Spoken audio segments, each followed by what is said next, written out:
Hello and welcome to the Freakish Lemon video podcast. I am your host, the Freakish Lemon. I go by Adrian. I use masculine pronouns to refer to myself. Welcome if you are a new viewer. Thank you so much for clicking on whatever you clicked on to get here. I appreciate your interest. And welcome back any returning viewers. Thank you so much for sticking with me for this podcast thing. This is a crafty type podcast coming to you from the Northwest Hills of Connecticut. And show notes for this episode and all episodes can be found at freakishlemon.com or freakishlemonpodcast.com. They go to the same place. We have a group on Ravelry. Just search Freakish Lemon in the groups tab and you will find us. And you can follow me at all the fun places as Freakish Lemon, like Twitter, Tumblr, Instagram, and Ravelry. If I am there as Freakish Lemon. All the links to these things will be in the down bar here on YouTube or somewhere else if you're watching this somewhere else. And if you are here on YouTube and you'd like to keep up with these episodes, consider hitting that subscribe button down there, because it'll tell you when I post a new episode. Yeah. Filming this on Sunday, October 29th? Yes. 2017. I don't know if you can hear it, but it's raining outside, which has made it very difficult for me to focus on things because I love rain and I love just like staying in bed all day and reading when it's raining. And so I was doing a lot of that instead of actually prepping for this podcast and like getting my act together and getting things done that I needed to do today. So if I seem a little bit out of it, or if I'm just like moving slowly, that's why. I'm slowly being lulled into a state of relaxed, almost unconsciousness by the rain. You know, as you do. Just a quick little bit of podcast stuff before we talk about other things. Blanket Make-Along 2017, year-long make-along, work on a blanket. See the Ravelry group for full details. And if you have not watched last week's episode, please do. I announce 3 third quarter prize drawing winners, and I've only heard from one of them. Just as an FYI, if I do not hear from the other 2 by the time I podcast again in 2 weeks, that will have been a month, and I'm gonna redraw for prizes if I don't hear from you then, just because I need to get this stuff sorted. There's too many things going on. So I just wanted you to be aware. So if you have not watched the last episode to see who won prizes, it's within the first 15 minutes of the podcast. So go watch that real quick. Find out if you're a winner and let me know. And then second bullet point is New England Fiber Festival. Yep, I got one more fiber festival to go to. I've gone to a yarn crawl, a local farmers market fiber festival, Rhinebeck, and this coming weekend, November 4th and 5th, is New England Fiber Festival up at the Big E Fairgrounds in Springfield, Massachusetts, which I love. I love this festival. Ugh, it's so good. It's a good festival for fiber if you're a spinner. It's great for everything else too, don't get me wrong, but I usually find some really great fiber finds for spinning there, which I'm excited about. Gabby from Once Upon a Corgi Handmade will have a booth at New England Fiber Festival, and you will be able to find her there. And my mom is debuting her hand-dyed yarns at that booth. I can't remember the exact name of her company. I will probably post it on Instagram when she gets her Etsy set up, because that's going to happen probably tomorrow, which is Monday the 30th. You might see that before you see this episode. But, yeah, she will be having a corner or something in Gabby's booth. So if you want to go check out my mom's hand-dyed yarn and you're local to the area, go check it out. I won't be there Saturday, but I will be there Sunday. So if you want to see Gabby from Once Upon a Corgi or my mom, If you didn't know, Gabby from Once Upon a Corgi is my sister.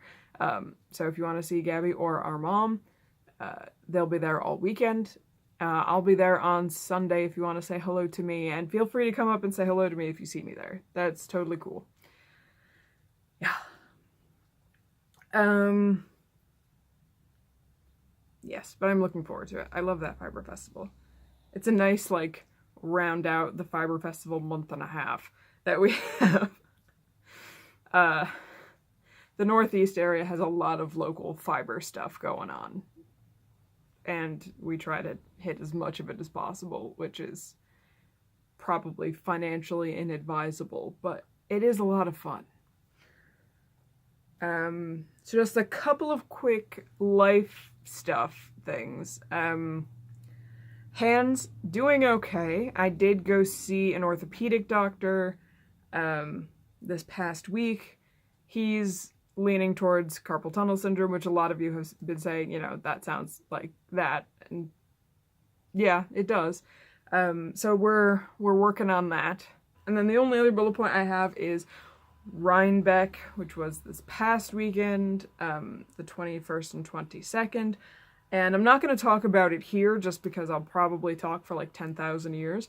So I'm going to talk about Rhinebeck when I do new stuff as I show you the haul. It's not that big of a haul, but it's, you know, not nothing. So I'm going to talk about it then. This way, if you really are sick of hearing about Rhinebeck, you can just, like, skip it. That's really all that's been going on with me. This weekend is the first weekend I've had in almost a month where I had nothing scheduled. Which my poor dog couldn't even take advantage of because it's been raining. Poor dog. Yeah, like, since about mid-November, I've had something scheduled every weekend where I will be away from home for at least an overnight, if not a couple of days, and it's a good thing that there was this weekend break in between because she hit her tolerance point and she's been acting out when I take her outside. Like, she's been disobeying and running into the neighbor's yard and purposefully digging muddy holes when it's incredibly inconvenient, because you can tell in her face. She knows she's doing it. She's pushing her boundaries because I haven't been around. Oh, it's going to be interesting to see what next weekend looks like. So I'll be here that Saturday, but she doesn't trust us not to just, like, leave for days on the weekends now. So, oh, puppy dog. Poor dog. But that's what's been going on with me. So the actual crafty things. I have 2 finished objects to show you. No, I have 3. I didn't put one in the show notes. Let me go grab it real quick. Okay, let me show you this finished object first. It's chronologically the one in the middle, but I forgot about it and I want to show it to you. So I've been playing around with my knitting machine, and on the Western Connecticut yarn crawl, one of the shops, A Stitch in Time in Bethel, Connecticut, they give out a little pumpkin stuffy kit to knit a pumpkin. I don't know if it's with any purchase or a purchase over a certain dollar amount, but it's something that they've done for the past couple of years on this yarn crawl. So I had a pumpkin kit, and I wanted to see if I could convert that pattern from in the round to a flat knitted piece that seamed, because that's what I can do on my knitting machine right now. And I did. I made a tiny little pumpkin. So here's the little pumpkin. And let me tell you, doing I-cord on a knitting machine is super freaking easy. I'm never doing I-cord by hand ever again. So easy. You literally just, you know, cast on your 3 stitches or whatever. Move the carriage, take the carriage off, move it back to this side, move the carriage, and just keep going the same direction. It was freaking great. The actual pumpkin itself, it was not a problem to convert the pattern, because I had to fix some errors in the pattern anyway. But because this is such a small project, doing the amount of increases needed to make a roundish shape made me a little nervous because of how it pulled on the needles, because the needles are a fixed distance apart from each other. And to do those increases, you kind of had to stretch your whole piece across not very many needles, but if you were increasing by 4 or 5 in a row, it adds up to a lot of stretch to add that many more needles. I'd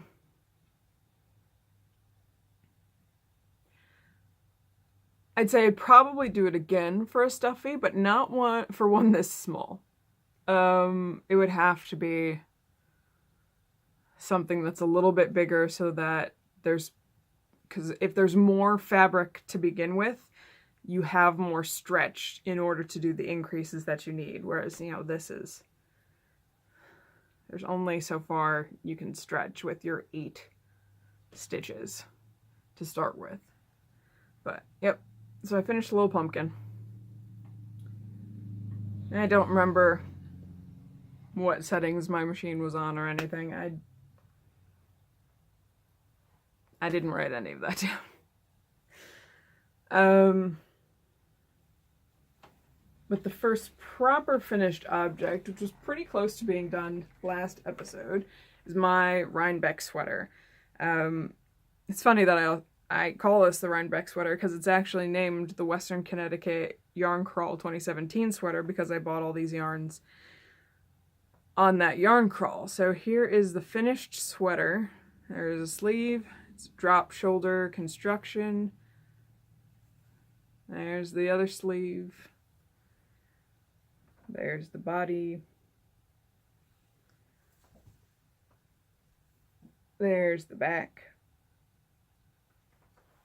So I did this on my knitting machine using the sweater blank from the Machine Knitting Sweater Basics by Renee Callahan. This is a DK weight yarn. I used the number 5 setting on my Silver Reed LK150 for the body and the 4 setting for the ribbing. I'm very happy with this sweater. If I were to nitpick it, I would have done something different with the binding on the ribbing because it's not quite...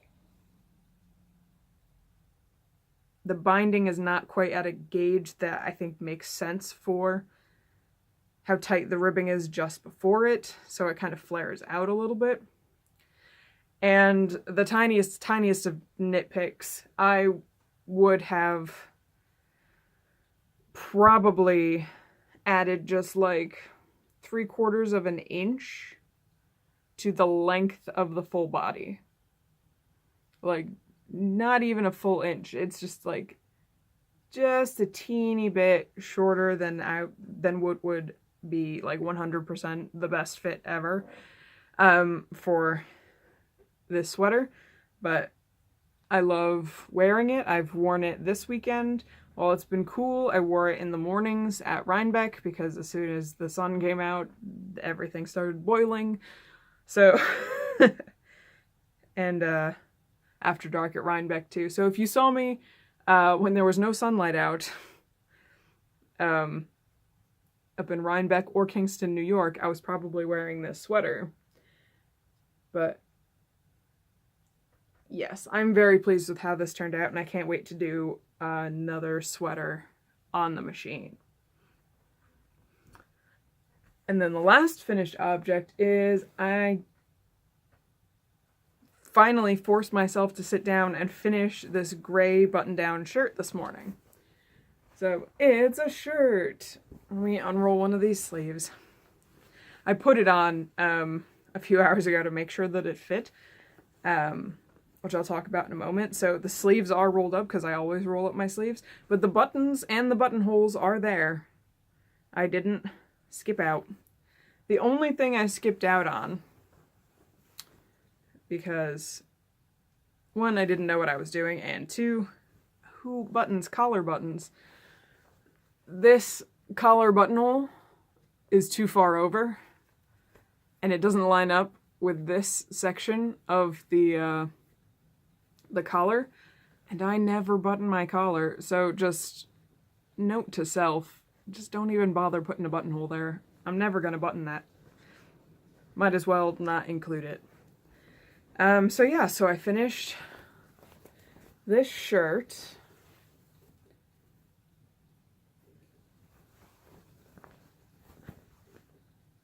And I'm pretty pleased with it. The fit in the shoulders is good. It's a little bit snug at the waist. I don't know if that's the way the pattern is supposed to fit, or if I just didn't sew the seams correctly going down the sides, or what, because this is the first non-costume garment I've ever made. So if I'm wearing this shirt with, like, you know, nice pants where I'm going to be tucking in my shirt, no problem. But if I'm just going to be wearing this buttoned up over jeans, it's a little too snug to comfortably fit for me. But it would definitely be a good leave unbuttoned over a t-shirt kind of shirt. So just something for me to keep in mind for myself when I maybe make one of these again. This is the Simplicity 1544 AA men's button-down shirt pattern. So that, yeah, just the last like 3 inches in the side seams is just a little too snug. I mean, it fits, I can wear it, but it's just not comfortable. Probably would not be comfortable for long periods of time. Maybe after I've worn this shirt a bit and, you know, it's loosened up, because cotton does that sometimes. Maybe it won't be a problem then, but yeah, so this is, at the moment, it's a good over a t-shirt open or buttoned up and tucked in shirt. But that's encouraging, and I can't wait to start the next shirt. I'm gonna postpone my Halloween shirt because Halloween's in 2 days. So I'm gonna work on that plaid cotton shirt next with that other pattern from, I don't remember where. I'll talk about it when I start it. But I'm encouraged by this first attempt. Also, I need to do something about these interior seams because I roll up my sleeves. And that's not the best look. I mean, this is a casual shirt. I don't really care that much, but, you know, it'd just be nice to have something a little bit better than that. But overall, happy with that bit of sewing progress in my crafty life. So yay! I finished a thing. And then I don't have any works in progress that I've been actively working on per se because of events and everything. I mean, I've done a teeny bit of cross stitch, but no, nothing much. And I've done a teeny bit of spinning because I'm working my way back into that when my hands are okay with it. But not much to show there either at this point. But I have been, and I haven't committed to a project on my knitting machine. That's the problem I have with the knitting machine right now, is once I commit to a project, that's it until I finish the project, or at least the piece of the project that I'm working on. But I'm kind of waiting for show season to be over for, or at least New England Fiber Festival to be over for our Gabby, so that I can grab a sweater's quantity of DK weight yarn from her in one of her colorways, because I really want to make one of those, which I'll talk more about when I have the yarn. But I did play around yesterday with just some swatches on the machine. I took a bit of leftover fingering weight yarn from my Cozy Memories blanket, and just did some swatching with the fingering weight yarn to see what kind of gauge I can get. Because I won't get a tight gauge, so it won't be like a sweater gauge or sock gauge, or probably not even a hat and mittens gauge, but it might be able, you know, I figured I could probably do some shawls and scarves with fingering weight on the machine. So I just did a little bit on each whole number on the dial. So like that's setting 1, setting 2, and all these little tags are the labels for what setting I was in. So setting 3, which I think is a pretty average shawl gauge. Setting 4. I just did some test ribbing, which you can't really see on the camera, but I just did like a 3x1 rib in this section just to see what that looks like. And setting 5, which is pretty airy. But yeah, setting 3, where are you? That's setting 4. Setting 3, it's like a pretty decent shawl gauge. So once I did that swatch, I just started playing around with making different shawl shapes on the machine. I may, depending on how things go, do some simple shawl designs for the knitting machine. So I did a couple of asymmetrical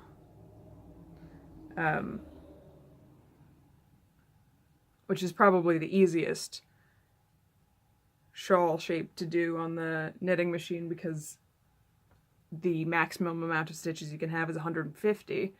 So you could, especially like one of these skinny asymmetrical shawls, you could get a pretty decently sized shawl with 150 stitches along this edge. Sorry, it's unfocusing and refocusing. But just some little swatches for the asymmetricals, and then I had this idea of maybe how to construct just a regular triangular shawl, pretty basic triangular shawl.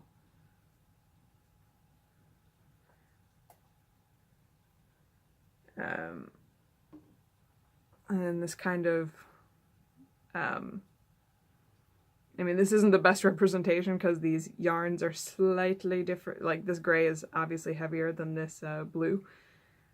But this kind of shawl shape, which would probably be more rounded out if it was bigger. And I was just curious about half pie. I mean, I don't, that would be a very interesting construction, and it might be something I tackle later on because of how many increases you have to do in a half pie shawl. But this is with the setting for stitch size 9, which is very, very open for this DK weight. But I just wanted to see how hard it would be to do those increases, because these eyelet rows are doubling the amount of stitches. So that would certainly be interesting to play with. But I'll have to do some more playing around with that. These are still slightly damp, so they were blocking. But I got a good idea of the types of gauges and shapes that are doable on my machine. But yeah, if I do start designing some simple shawl things on the machine, I'll probably put them out as a small collection of something, if any machine knitters are interested. I mean, obviously you can, you know, hand knit them as well, but there's lots of hand-knit shawl patterns out there. There's probably less for machine knitters, especially on just 150 stitches on that LK150. So that brings us to the meat of this episode, which is new stuff. And I'm going to talk a little bit about our Rhinebeck trip. If you've seen Gabby's roundup from Once Upon a Corgi, it's probably not going to be any different from that, other than the things that I came home with, just so you're aware. So the day started on Friday, and we drove up just after lunch, because Rhinebeck, New York is a little less than a 2-hour drive from where I live. It's a lovely drive. If this is your first year listening to me talk about Rhinebeck, it's all back roads. There's no highway between here and Rhinebeck, New York, or Kingston, New York. Well, there's a little bit of highway at the very tail end of the journey to get into Kingston over the bridge. This is our first year actually staying up at Rhinebeck, so we had a hotel room in Kingston, and yeah, it took a little under 2 hours to drive up there. Slightly disappointed by the leaves, because it's been so warm that the leaves only just started turning this past week, so we didn't get usually Rhinebeck weekend is the peak for Connecticut leaves. So we're driving through northwest Connecticut, out Litchfield County area, and the leaves are usually pretty spectacular, but they weren't this year, which is sad. So we got into Kingston, New York, I checked into our hotel, dropped off our stuff, and then went back over the bridge over to Rhinebeck to Needles Up. We got to Needles Up maybe 3:45, 3:30, 4:45-ish. So the line and, the crowd there for opening was no longer there. Everybody was kind of, they'd gone in, done their shopping, they were socializing outside. So when we first got in there, it was fairly empty. I mean, there was people in there, but there was enough room that we could just, go in and say hi to everybody and comfortably look in everybody's booths. And it's a great event. It was a nice, easy way, especially to start my mom into the weekend, because my mom went to Rhinebeck last year, but she only went on Sunday. And so she didn't get the full Rhinebeck crazy experience. So it was it was good to sort of ease my mom into it. My mom's met Sue and Chelsea before. I don't know if she's met Chelsea in person, but she's met Sue before. So there was at least a familiar face that she could, say hello to. And it's a great little venue. Parking in Rhinebeck is awful, though. Just so you're aware, there's nowhere to park. We were very lucky that we grabbed a spot for Needles Up.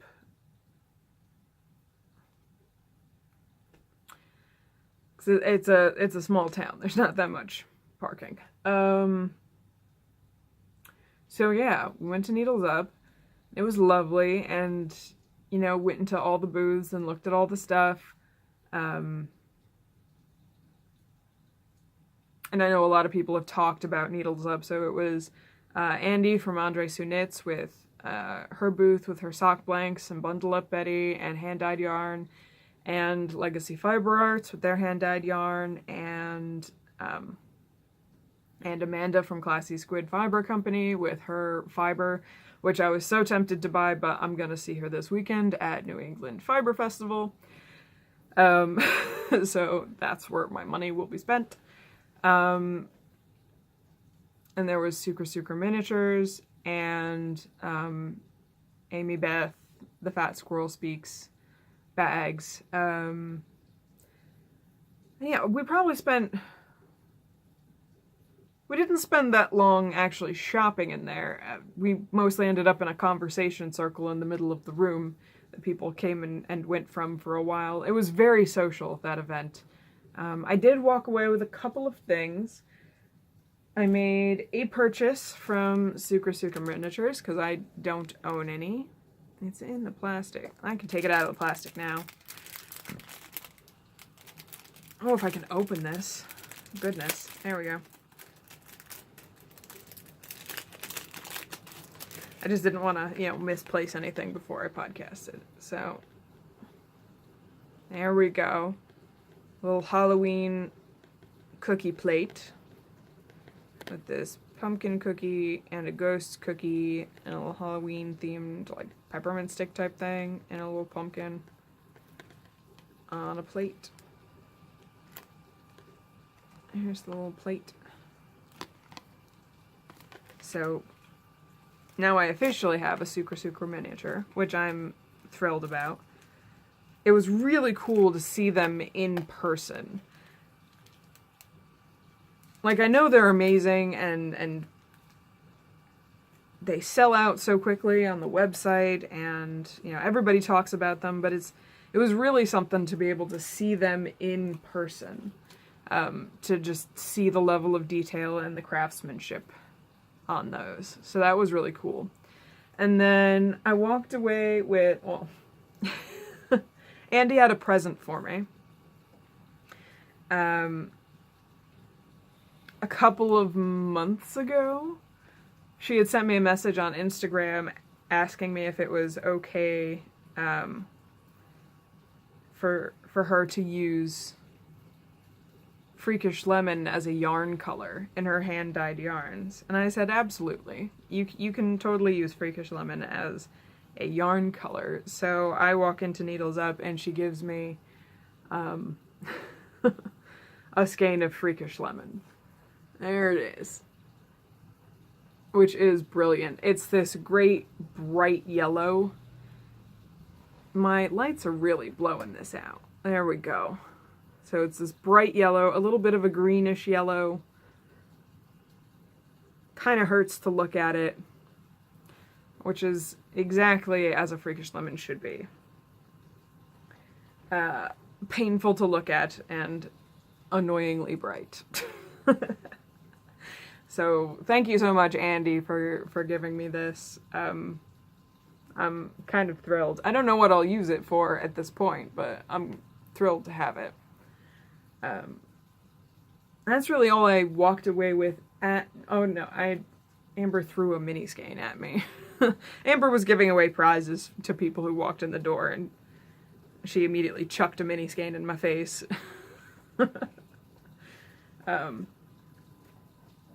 So that's fun. But I didn't really do too many purchases there. So, after Needles Up, we got out of there at 5 o'clock when they were starting to think about packing up. We went to a little Mexican restaurant and had some dinner, and then we drove over back to Kingston, New York, to the Best Western Hotel for Indie Untangled. Gabby, my sister from Once Upon a Corgi, offered up her booth setup to Nicole from Hugh Loco Yarns, because Nicole was coming from Denver, Colorado, and trying to transport grid walls and tables from Denver on your own, not great. So Gabby offered her booth setup, and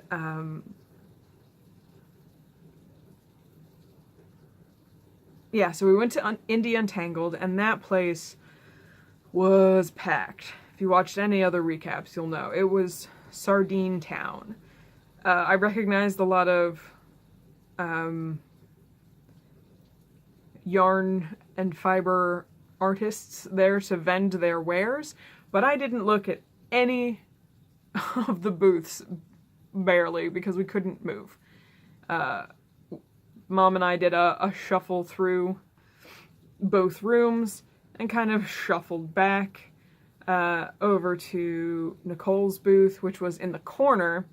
And the way the booths were situated, there was about 3 foot by 4 foot space in the corner behind Nicole's booth and her neighbor's booth, where there was an emergency exit door, well, an exit door onto a, you know, handicap ramp and stuff that was propped open for some air circulation.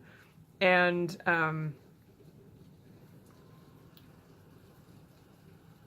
basically Gabby and the grocery girls just kind of shuffled us into that corner, and we stayed there for the rest of the event because you could breathe there, and we were, you know, extra hands to hold things as people went to and fro, kind of behind the scenes at the booth. So I didn't end up buying anything at Indie Untangled. Mom bought one thing from Nicole Hugh Loco, because she was right there staring at it for hours. But yeah, mostly just kind of chatting with the folks that kind of got shuffled into that corner to chat with the grocery girls for a minute and all that. And then we helped break down the booth after Indie Untangled closed. And we were one of the quickest booths to get out of there, because there was Nicole and Chrissy, I'm not entirely sure what her name was because I'm terrible. Jody and Tracy from the Grocery Girls, Gabby, and then me and Mom, and Lauren, who's another friend of ours, all broke down Nicole's booth. So we were out of there in like 20 minutes. So like we had a couple people at the car, a couple people packing things up, a couple people just moving things out down the ramp. We were a well-oiled machine breaking down that booth and getting them out of there so they could all go get dinner. So that was fun. That venue was way too small for the size of that event, though. If the event is there next year, and if Gabbers is not vending, because she's hoping to get in, then that event might be a quick hello, goodbye in the future, because it's so jam-packed in there. It was crazy. It was just stressful being in contact with so many people at the same time. And then Saturday was the start of the New York Sheep and Wool Festival at Rhinebeck, New York, which is the reason we were all there. And then because we, you know, stayed 15 minutes over the bridge, we got there early and we're kind of lost and bumbling around, because the past couple of years when Gabby and I have gone, we've driven up that morning, so we get there at about noon, in which case you get some food, you head over to the meetup, and then you start walking around afterwards. So we did a lot of walking around that morning, just kind of not entirely sure where we wanted to spend our time, but it was nice. Just a lot of walking around, lots of crowds in the morning. Because there's the folks who come in to get into the Miss Babs booth. There's the folks that come in to, you know, get those Rhinebeck exclusives at, you know, people who do Rhinebeck exclusives. And crowds coming in to get fleeces, because I know that's a big thing earlier in the morning on Saturday mornings. You got to get the good fleeces before they're gone, type thing. So yeah.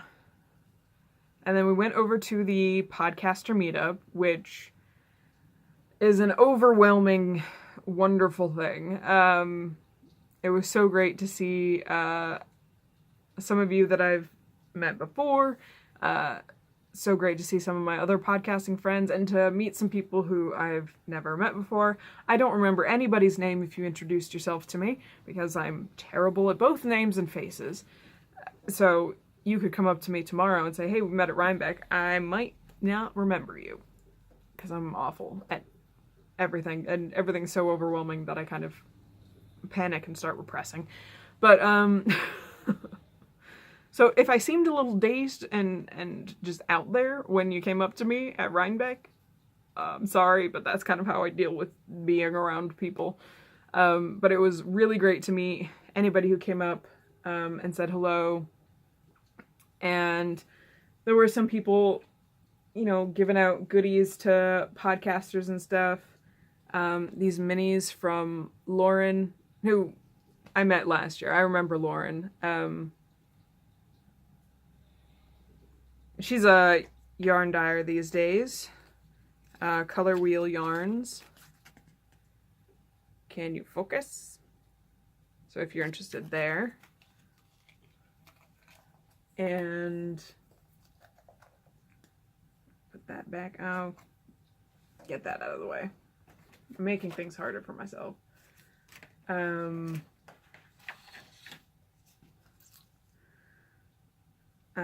Catherine had this goodie in their bag for me. So Star Wars stickers. Yes. Absolutely thrilled with that. And a pin for their podcast, which I have to check out now that I know there's a podcast that I haven't checked out yet. Mostly some other, just a couple of other, got a couple of other podcaster pins, Knitting in Our Jeans. Oh yeah, Eric gave me a rib pin. Maker's Haven podcast gave me a stitch marker. I stole a Grocery Girls pen. Tracy came up to me on that Sunday. She was saying bye to Gabby and everybody because they had taken a minute to just sit and knit. And, you know, came around and said goodbye. And she's like, did you get a pin? I feel like you didn't get a pin. And I was just like, no, I just reached into the pin bag at the Hugh Loco booth at Indie Untangled and took one. I figured that's what they were there for. She's like, you klepto. Yep, I stole a pin.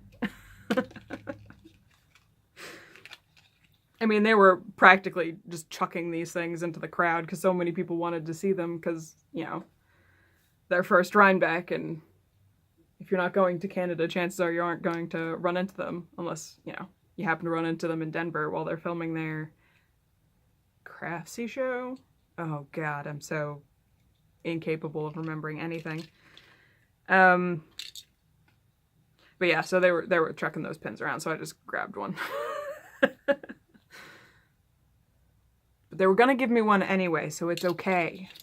It's fine. And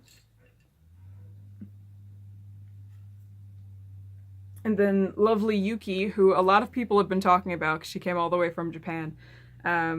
She had a bunch of goodies that she was giving podcasters that she watched. I don't know if she knows that I have my own podcast, but she ended up hanging out with Mom and myself on that Sunday after her friends had left. She hadn't done any shopping yet or anything, and she wasn't sure what to do, and we ran into her, and I knew that she had wanted to talk to Gabby some more because she was kind of overwhelmed and everybody was in a hurry on Saturday to go do different things, and I know she wanted to talk to Gabby, and we were on our way to meet up with Gabby, so she ended up kind of hanging out with me and Mom, you know, for a good couple of hours just because you know, she didn't have anybody to go with, and we'd gone through the whole thing, and we'd done most of our shopping already, so, you know, helping her find something she was looking for was not, you know, not a big deal, and it was lovely to chat with her, and she and my mom ended up talking a lot more than I did, but she gave me a set of point protectors from Japan, which are these little tulips, which are completely blown out because they're white, and there's reflections on the plastic. There we go. So that's cool. And then we went walking around, shopping for stuff after the podcaster meetup. And I made one purchase that Saturday. Because my thing, if I'm going to be there for both days, Saturday and Sunday, I want to do most of my buying on Sunday when things are calmer. and sometimes booths will have a discount on certain things because they don't want to bring it home with them on Sundays. But I did buy one thing on Saturday because I wasn't sure if the quantity I would need was going to still be there on Sunday. I went to the Briar Rose Fibers tent. They were outside in like one of those fair tents between the buildings over by the livestock area. And this is a lot greener on camera than it is in real life. It's more of a muted blue, but it's looking very green on the camera. But it's their 4th of July. I think that's what they call their worsted weight yarn in this size. But it's 100% merino wool, 550 yards, 227 grams. And I had it in the back of my mind that I wanted a worsted weight quantity for a sweater. So I bought 4 of these. And it was $36 per skein.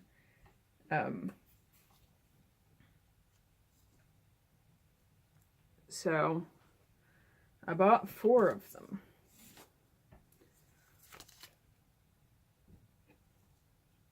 I haven't done a sweater in worsted weight, but I did look up a couple of patterns before going to Rhinebeck that were worsted weight sweaters, and kind of looked at the suggested yardage for the size that I would be knitting, and one of these will not be a complete skein used in the sweater, but it's just enough that 3 would not be enough. But here they are. Actually, they're kind of 2 different dye lots. 2 of them are from one dye lot and 2 of them are from another. But you just alternate them. And there's enough variation in the coloring anyway that probably won't be that noticeable. Especially since it's going to be a pieced sweater. Knit on my knitting machine. But that's very exciting.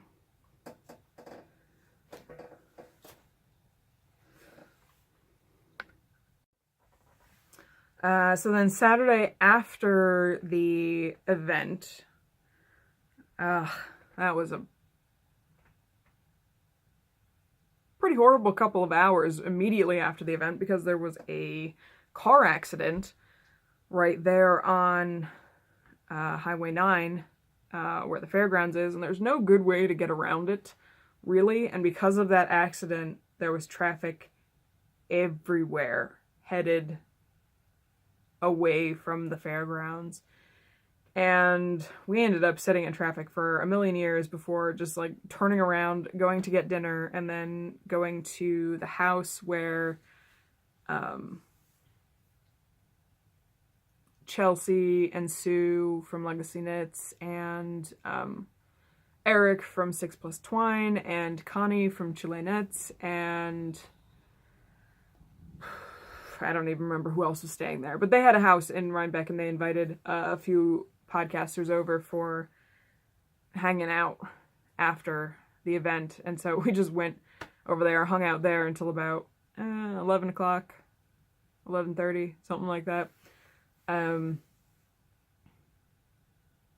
Fairly late. Not terribly late, but fairly late. And we went and we hung out there for a while, which was the best decision because hanging out with all them was really fun, and a little sad that I couldn't knit with them, but I did have a little bit of drop spindling to do, so that was good. Ended up chatting a bunch, and then by the time we left, all the traffic had cleared, so we could just zip right over to the hotel and go to bed. And then came back on Sunday and did a lot of walking around and did some more shopping. Ended up making 2 more purchases. One from Fox Hill Farm, who is like the popular farm stand vendor this year. A lot of podcasters were buying Cormo from Fox Hill Farm. I had wanted to buy Cormo from them last year, but I wanted a sweaters quantity and I didn't know how much I needed because I had not successfully knit any sweaters at that point. But I do want to make some more hats for myself, and I do want to make mittens for myself because I currently don't have any finished hand knit mittens. So this Cormo might end up being mittens on the knitting machine. So maybe I'll do this next while I'm waiting for yarn from Gabby for a sweater. But it's a natural Cormo worsted weight. I love Cormo. I did a smidge of spinning on my Cormo sweater the other day, and just touching Cormo again was like angels singing. It was amazing. So I bought some natural brown Cormo. And then that was kind of going to be it, but we were walking around. Oh, I'm out of focus. We were walking around and these colors caught the corner of my eye and my Halloween senses started tingling like mad. And what was the name of the booth? It was the Misty Mountain Farm booth. And they had a few different yarns and things in their booth. It's one of the bigger booths.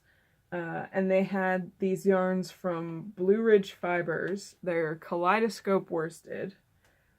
And they're Halloweeny. This is turning out blue on camera, but it's purple. It's like an ultraviolet purple. They're Halloweeny. And I love them so much. They're going to be a shawl together.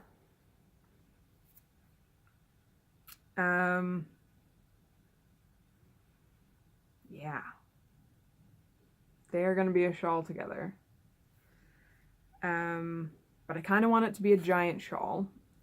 Probably going to knit it on my knitting machine in pieces and seam them up together, like wedges of different colors. But I haven't decided whether I'm going to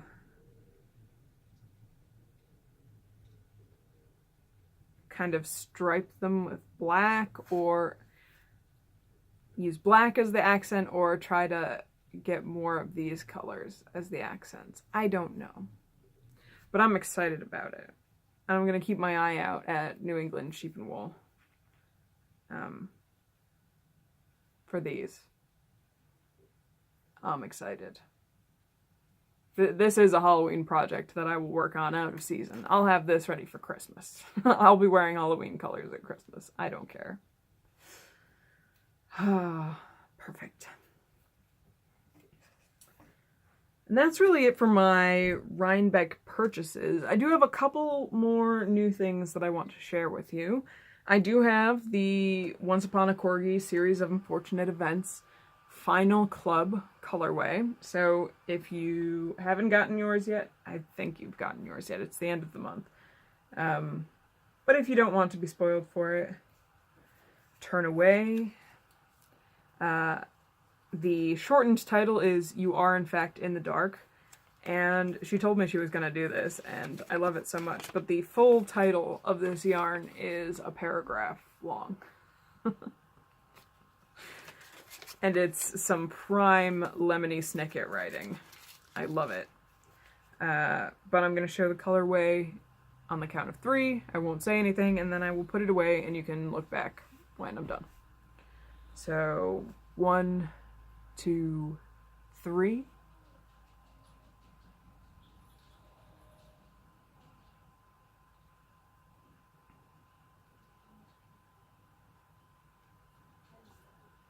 And it's gone. I think this is my favorite of the series of unfortunate events colors thus far. Probably not a surprise, but I absolutely love this one. I'm hoping I can manage that into my So Faded customized machine knit sweater. I'm hoping. Like for cuffs and stuff. That would be great. And then a few more things. The third edition of Rib magazine, Alchemy, came in the mail yesterday. I didn't even know that this was scheduled to come out. Maybe it wasn't, and I just got an early one. I don't know, because I haven't seen any. But also freaking Instagram eats everybody's posts, so if Eric has made any posts about it, I have no idea. But I'm definitely looking forward to making some of these. I'm excited about this pullover, because I'm pretty sure I can do this on my knitting machine. Pretty sure, because I'm pretty sure this is entirely in pieces. So, nothing I have to figure out except how to do it. So, that's great. And then a couple of not yarny things, but pins and stationery and things. Oh, I didn't grab the pin for this. But I got another month subscription from the Evil Supply Company, and their theme this time around was dragons, which I love dragons. You can't tell from this side of the room, but I have dragons on other sides of the room. So this dragon illustration features heavily, which is freaking great. That's the little notebook. This is the postcard. There is an enamel pin that comes with it, but it's already on something, so I forgot to grab it. There's this print, Happy Dragon Monster cereal. A Happy Dragon Day card. This patch. It's such a happy dragon. I'm really into patches right now. Like, I want to put patches on things. Right now I'm just slowly adding them to my backpack that I bring to work. But I don't know, patches and pins weren't like a thing for me when I was a kid. They were for other people, but apparently not for me. But now I'm really into them, so I'm just gonna roll with it. And then I also made a purchase from, I've talked about this artist before, Amrit Brar, who's an amazing illustrator, and whose tarot card collection was backed on Kickstarter recently, which I'm excited about because I helped back it. So I'll be getting a deck of the Marigold Tarot, which features a lot of her skeleton illustrations, which I'm so excited about. But she recently came out with patches and enamel pins, so I bought a patch that says, "The best revenge is living it all." And then the card on the back says, like, this is one of her skeleton, I love her skeleton illustrations. It says, "You want to like yourself?"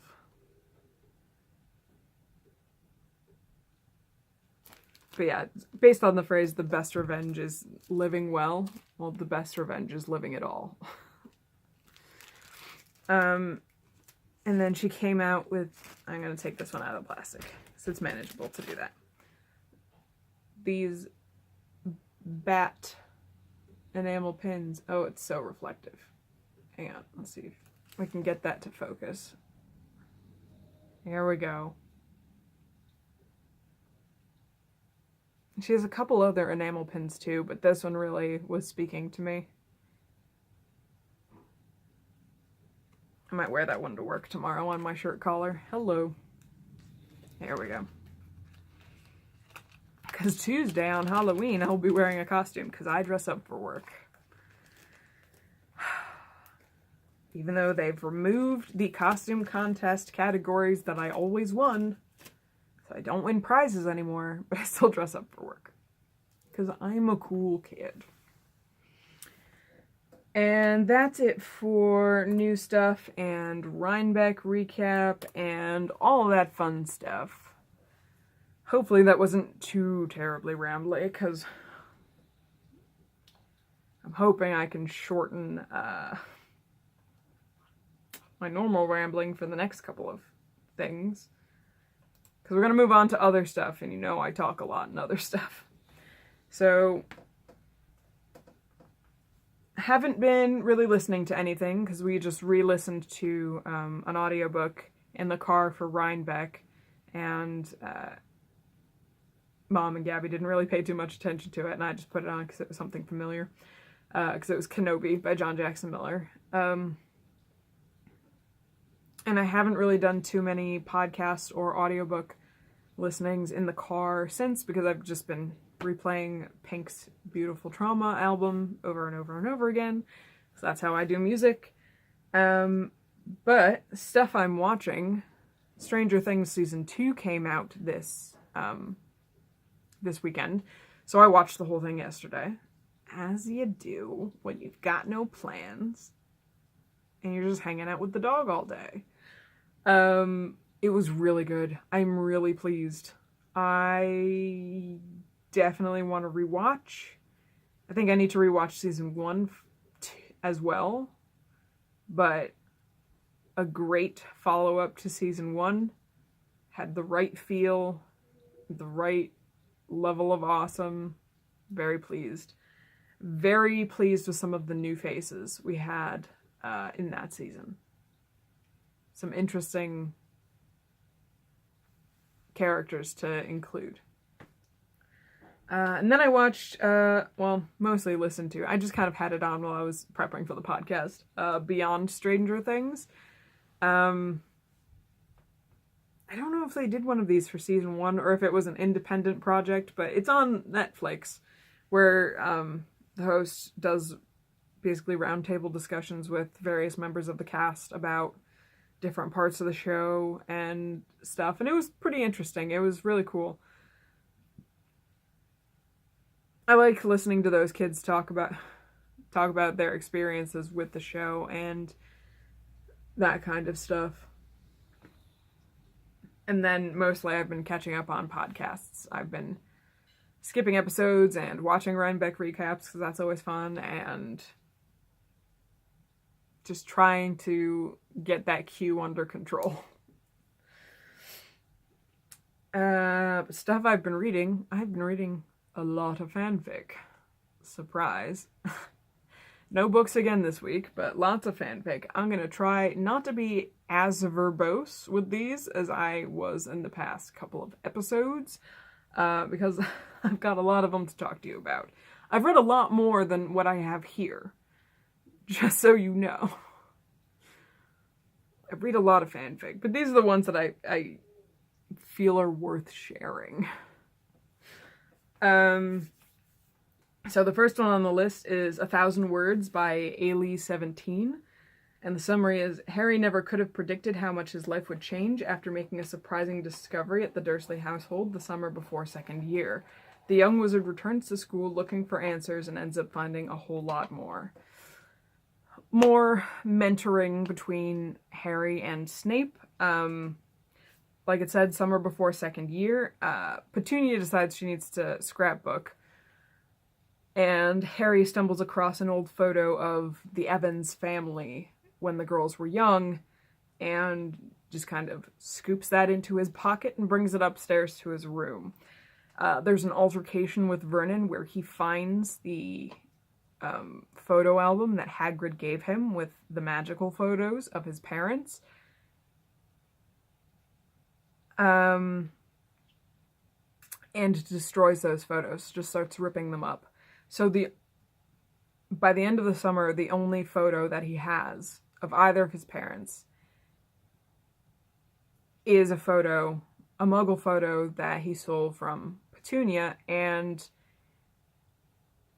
I haven't figured out if it's like magic or the power of destiny or whatever, but I don't know if that'll even become a plot point.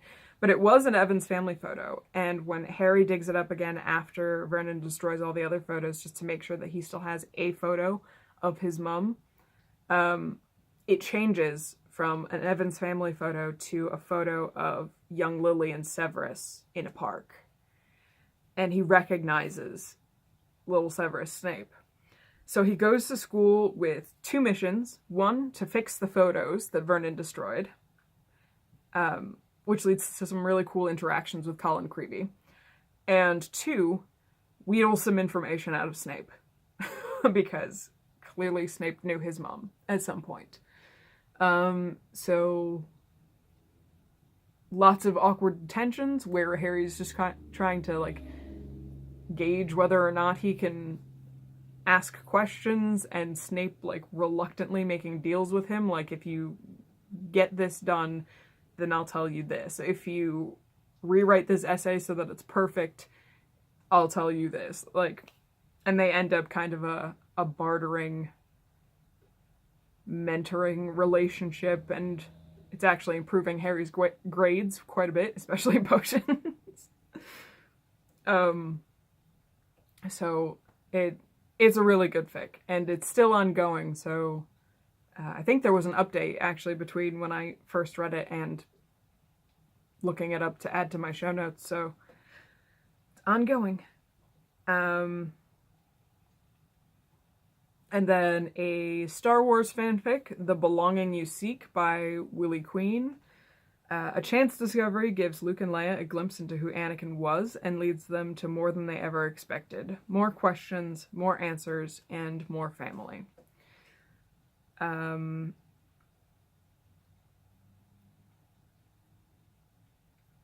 They end up finding Ahsoka Tano. There's Force shenanigans as to how she survived on Malachor, and I just really love Luke and Leia meeting people who knew Anakin Skywalker properly, not just Owen and Beru, who knew him for a whole, like, day and a half, and just, like, learning who he was.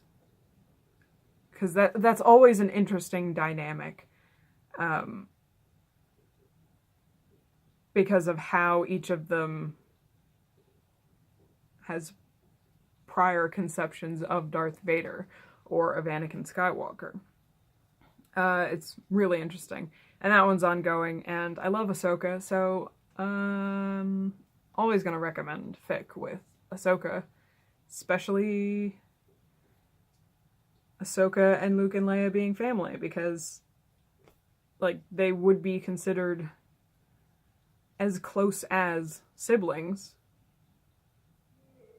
because the Padawan-Master relationship is pretty much a familial relationship, because, I mean, you spend forever with them learning the Jedi stuff.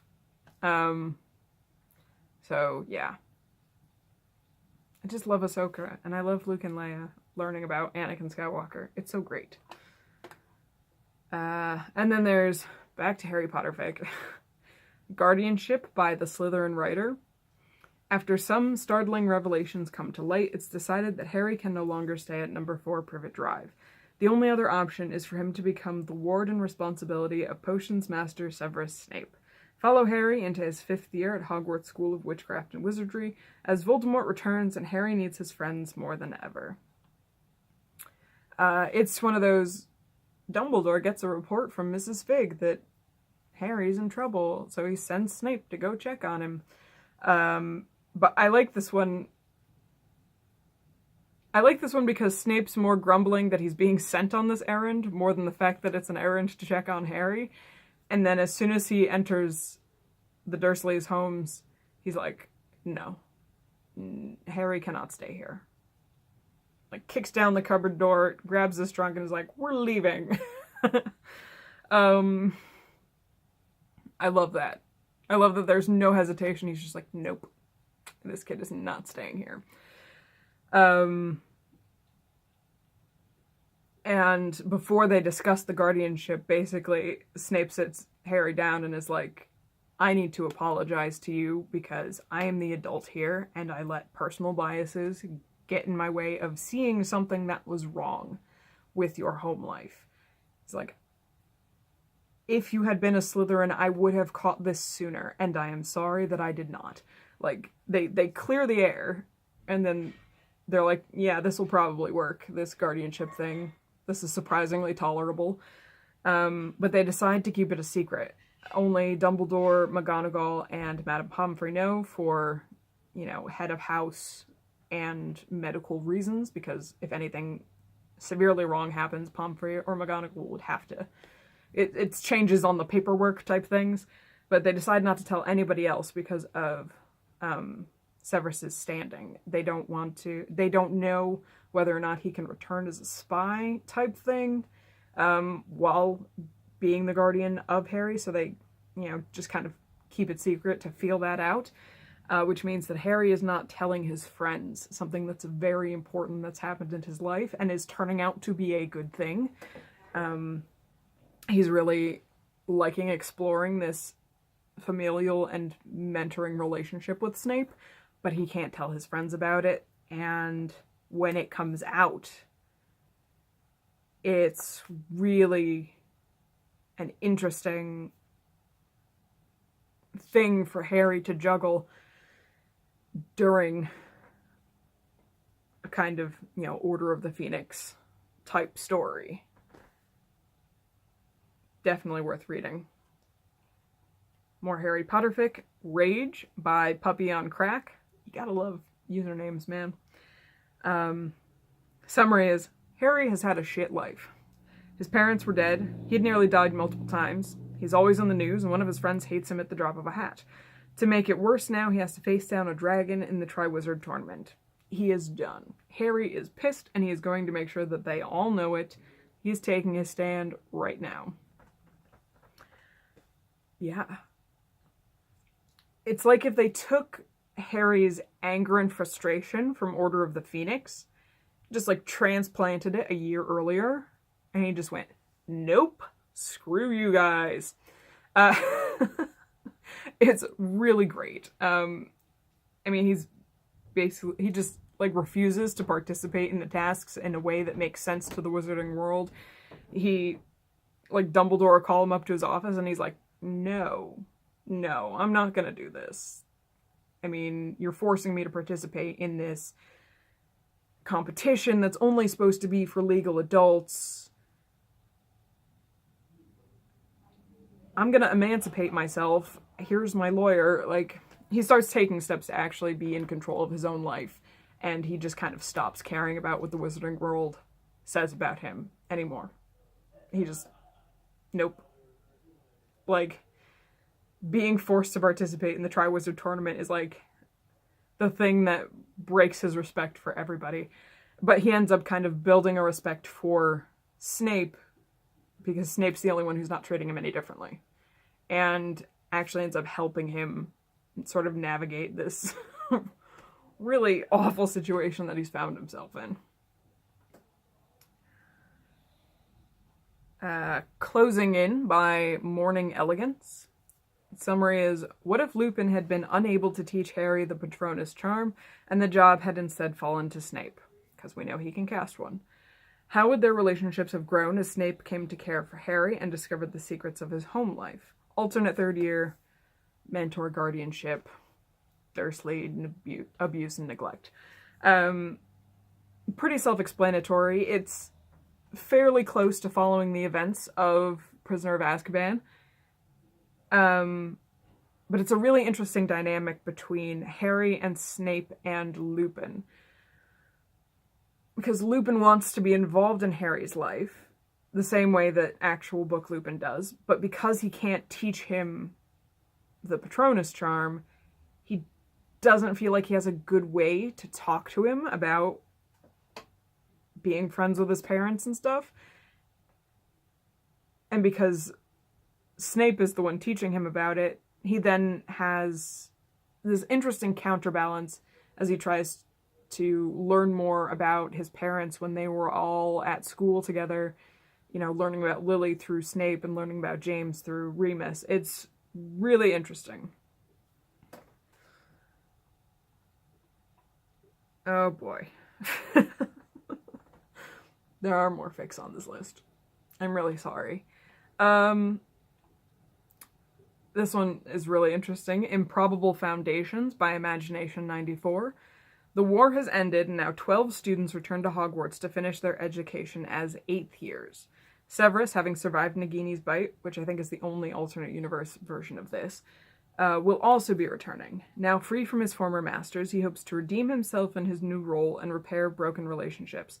But the children of the war are damaged, and none more so than Harry, and healing will take some time.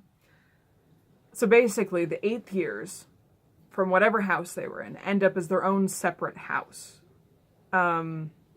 Just because it's so unusual to have somebody, I mean, they're not even repeating a year. They're most of them are there for the first time because they were either in hiding at the time or, like Harry, Ron, and Hermione, off trying to kill Voldemort.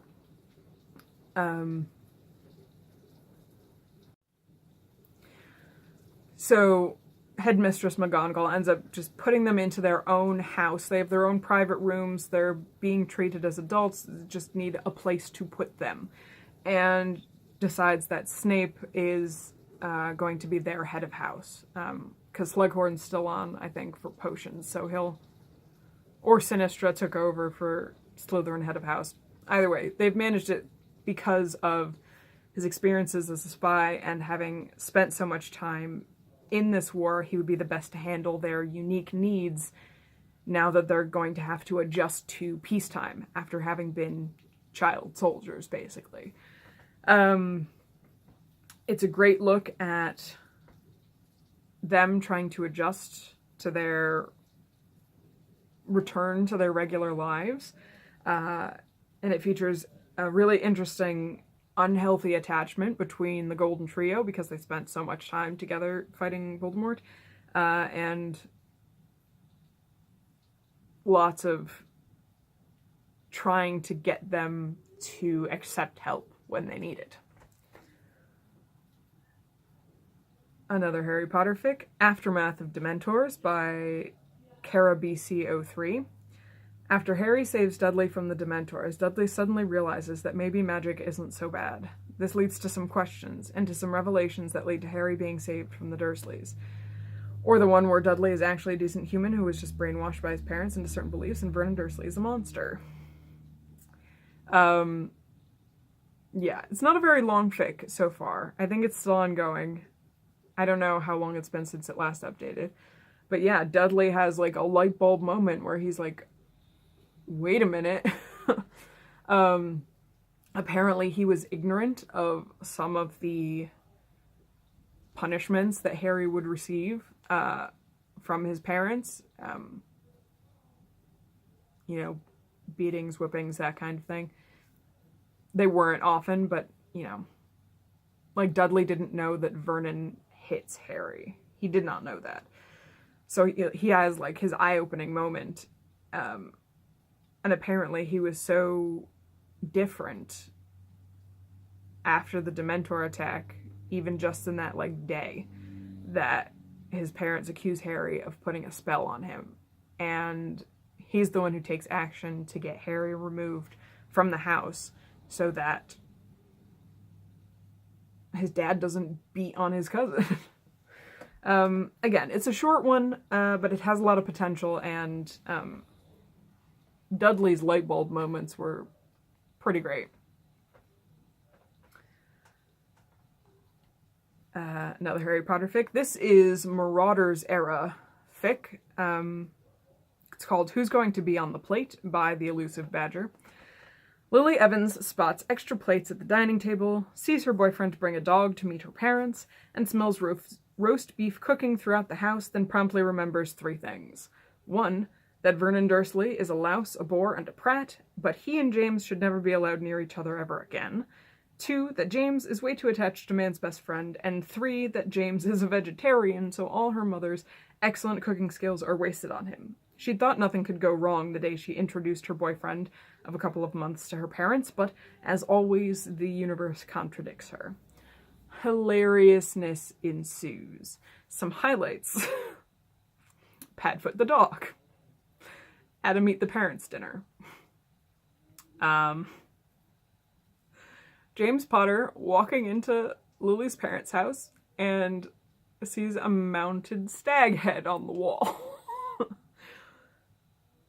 It's hilarious. It's a great fic. I won't say any more because it's just really great, and it's like everything that can go wrong does, with bonus Dursley. It's so good. It's hilarious. 2 more. Almost done. I'll Welcome You Home by Insanity is Freedom. Young Severus Snape is left to fend for himself every summer. He's used to the empty house and spends most of his time brewing potions, but one day he comes across Petunia Evans and everything changed. Again, Marauders era fic, so they're all school age, and it's a growing friendship and then developing into a romantic relationship between Petunia Evans and Severus Snape over the course of the holiday breaks from Hogwarts. It's a really good look at these two characters, like finding somebody who understands feeling like they don't fit into the corners that their families and peers have kind of pushed them into, and kind of creating their own little place where they don't have to hide those things. But it's not a happy fic. It does not have a happy ending. It's very sad. But it's really interesting to see how those two characters could have been different if circumstances were slightly changed. And then a Star Wars fic. I can't stay away from Star Wars fic for long. It's called The Trial of Darth Vader by the Librarian. Following the Battle of Endor, the Alliance to restore the Republic took a single prisoner from the attack on the Death Star. Sequestered aboard a lone ship with a skeleton crew, that prisoner sits and waits for what fate will bring him, his very existence kept a closely guarded secret. Desperately trying to work out what to do with him, the rebel leaders send a lone analyst to speak with him, to take a record of his side of the story. They want to be able to judge him when the time is right, but who exactly is it they would be judging, and what exactly did he help to... And why exactly did he help destroy the galaxy, and then help to save it? Alternate universe on from an alternate ending for Return of the Jedi. This is mostly focused on that analyst that they decide to send to record Vader's story, and how listening to Vader's story and learning about Vader as a person and not just like a horrible shadow entity like changes his perception of him. It's really, really interesting. There is an ambivalent ending, so don't expect like, yay, he's redeemed, or yay, he's been executed for his horrible crimes. It's ambivalent, but it's a really interesting look at like how the Alliance would have had to handle taking him prisoner and trying him in a way that's consistent with their values, but not looking like they're either letting him off the hook or taking revenge. It's really, really interesting. Definitely worth a read. And that's a lot of fanfic that I've talked about, so I'm gonna just shut my mouth and let you go. I read a lot of fanfic, you guys. I read a lot of fanfic. So that's it for this episode. Show notes are over at freakishlemon.com. Freakish Lemon group on Ravelry. Search Freakish Lemon in the groups tab. You'll find us. You can follow me. It's Freakish Lemon, Twitter, Tumblr, Instagram, Ravelry. You can come see me at New England Fiber Festival if you're there on that Sunday, so say hello if you see me if you want to. That's a thing that you can do. Links to all those things will be here in the down bar here on YouTube or somewhere around here if you're watching this somewhere else. And if you are watching this on YouTube and you want to know when I post my next episode, please consider hitting that subscribe button down below. And that's gonna be it for this episode. Goodbye.